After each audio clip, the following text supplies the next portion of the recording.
Welcome back to Connecting the Dots. Today we are going to begin moving your organization towards transparency. And as we work our way through the EMF framework, last week we talked about the E or the engage, where we leverage data to identify your early adopters. This week, we're going to talk about leveraging those champions and organizational psychology to create momentum. Now, you may remember the two bell curves that we're working with here. There's the change management bell curve and the innovation bell curve, and how we're leveraging your early adopters to help move the organization through the initial stages of shock and pushback to acceptance and commitment. Now, like any good change management project, the key is to do this in small steps with lots of communication along the way. That way you can have the ability to iterate your processes in a low-risk environment, while at the same time being able to celebrate the small wins to create momentum.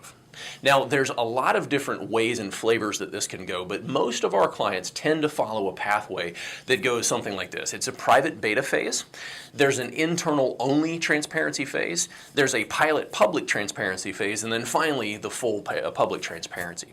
Now, what the private beta phase does is it gives you an opportunity to, with those early adopters, to begin building ownership and champions out of them. And so what you do is you work with them in a one-on-one environment where any kinks in your processes or governance models that you've put together can be worked out in a low-risk environment without large exposure, and be able to get that process ready and get the champions built.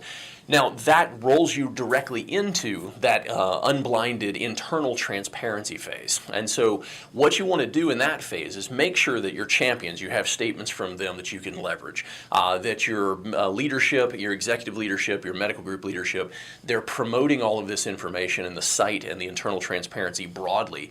Because what will happen in this phase is that you'll see that your champions begin to get excited about this, and everyone else in the organization sees this information and begins to have fear of missing out and the competitive nature kick in, which makes them want to be a part of this. You'll also see that a lot of times providers will start digging into your improvement programs a lot more intentionally as they prepare to become transparent. So this is a very key phase for a lot of organizations. And then finally, what you'll do is you'll roll into the initial pilot transparency, public transparency. And in that phase, it's fairly straightforward, not a lot of planning needed for that phase. It's really just rolling that piece out and then letting the organizational psychology from the previous phase help you to have the momentum to roll this through other parts of the organization to an ultimate full transparency.